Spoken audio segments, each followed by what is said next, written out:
Bonjour, c'est Carla. Bonjour, c'est Alison. Nous vous présentons le journal d'une maman. Bonjour, je suis très heureuse de vous retrouver aujourd'hui pour une nouvelle émission du Journal d'une maman. Et nous allons parler, nous avons l'honneur de recevoir Monsieur Patrick Busseuil. Bonjour Patrick.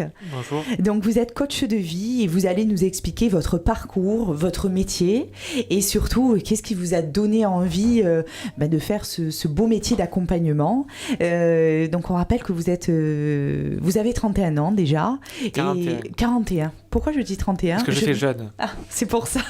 Non, je crois que c'est la personne d'avant qui avait 31 ans. Je suis désolée. Et oui, vous faites jeune, effectivement. Donc, Patrick, est-ce que vous pouvez nous raconter votre histoire et est-ce que vous pouvez nous raconter comment vous avez eu l'envie de devenir coach de vie ? Qu'est-ce qui vous a motivé et quelles sont vos façons de travailler aujourd'hui et le genre de personnes que vous accompagnez ? Très bien. J'ai eu un accident de moto à l'âge de 19 ans où je me suis fracturé la 4e cervicale et donc depuis je suis tétraplégique.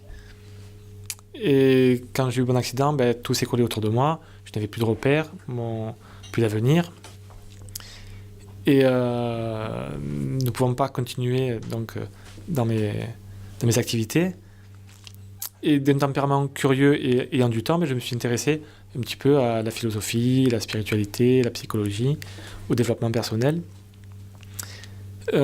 Suite à ça, j'ai quand même pu travailler entre 2003 et 2006 comme animateur en sécurité routière auprès d'enfants de collège.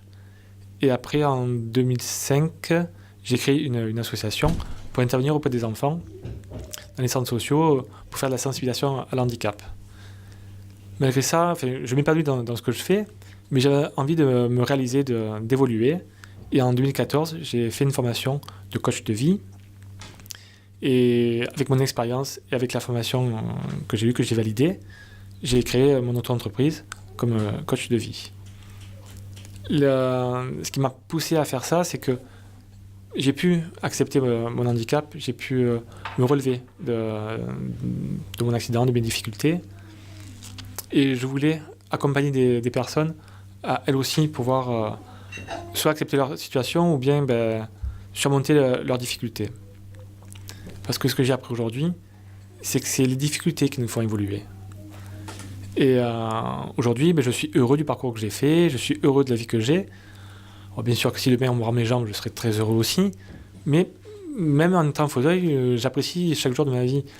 Et même aujourd'hui, je trouve que mon accident m'a plus apporté de bénéfices que ce qui m'a levé. Autant au début, je pleurais sur ce que j'avais perdu. Je voyais vraiment la vie en noir, j'étais perdu. Et au fur et à mesure, j'ai commencé au lieu de pleurer sur ce que j'avais perdu, à me réjouir sur ce que j'avais gardé. Je me rappelle, le déclic, ça a été, je crois, 1 an après mon accident. Une personne avec qui je faisais de la moto a eu elle aussi un accident, mais n'a pas eu ma chance. Elle est décédée dans son accident. Et lors de son enterrement, j'ai eu un déclic en me disant elle n'est plus là, alors que moi je suis encore là, je peux encore parler, je peux encore serrer mes parents dans mes bras. Et à partir de ce moment-là, je me suis réjoui de ce que j'avais gardé, de ce que j'avais encore la possibilité de faire. Et en changeant de point de vue, la vie autour de moi a commencé à changer aussi. Et voilà. Donc aujourd'hui, les personnes que je reçois sont des personnes qui soit manquent de confiance en elles, ou qui traversent une période difficile de leur vie, ou qui ont des problèmes de relationnel avec leur entourage. Et à travers une écoute authentique, empathique, et à travers des questions, je leur fais changer de point de vue par rapport à leur situation et les amener à trouver elles-mêmes les solutions à leurs difficultés. Je me sers de plusieurs outils, mais essentiellement de la communication non violente qui a été élaborée par Marshall Rosenberg. Et la communication non violente nous permet d'exprimer nos émotions, nos sentiments, et de nous relier à nos besoins. Et lorsque je relie les personnes qui viennent chez moi à leurs besoins, elles-mêmes trouvent les solutions pour les satisfaire. Parce que tout ce que fait l'être humain est pour satisfaire ses besoins. Sauf que bien souvent c'est inconscient. Et le fait de mettre le doigt sur le besoin qu'elles cherchent à satisfaire, les personnes trouvent elles-mêmes les solutions voilà, pour combler ces besoins-là. Donc je ne vais pas les conseiller, je ne vais pas leur dire quoi faire, parce que les solutions, ce sont les solutions qui sont bonnes pour moi, mais qui ne sont peut-être pas bonnes pour elles. Donc je pense que, pas que moi, hein, on a chacun les ressources en nous pour pouvoir trouver des solutions à ces difficultés.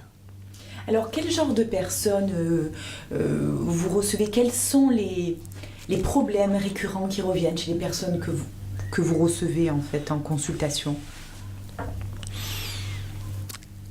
Beaucoup de personnes ont un manque de confiance en elles. Il y a aussi des problèmes relationnels. Et j'ai reçu aussi quelques personnes qui étaient dans des états dépressifs. Là, j'ai une personne qui est venue récemment, qui avait une rupture amoureuse, qui se retrouve au chômage. Donc, et pour elle, c'est très difficile à surmonter ces difficultés-là. Comment vous travaillez avec ces personnes-là?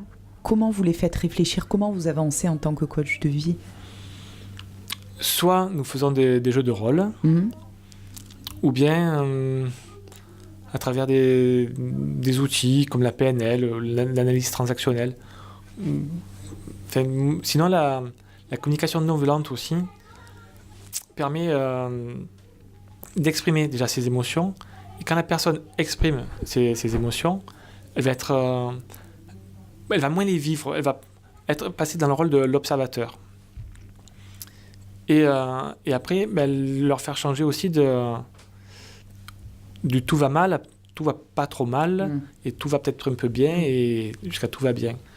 Et donc, c'est les amener à changer leur point de vue par rapport à ça. Passer du rôle de victime au rôle d'actrice de leur vie. Parce que quand on est dans le rôle de victime, voilà, on ne peut rien y faire. Alors qu'en passant au rôle d'actrice des personnes, on a quand même une possibilité d'améliorer les choses.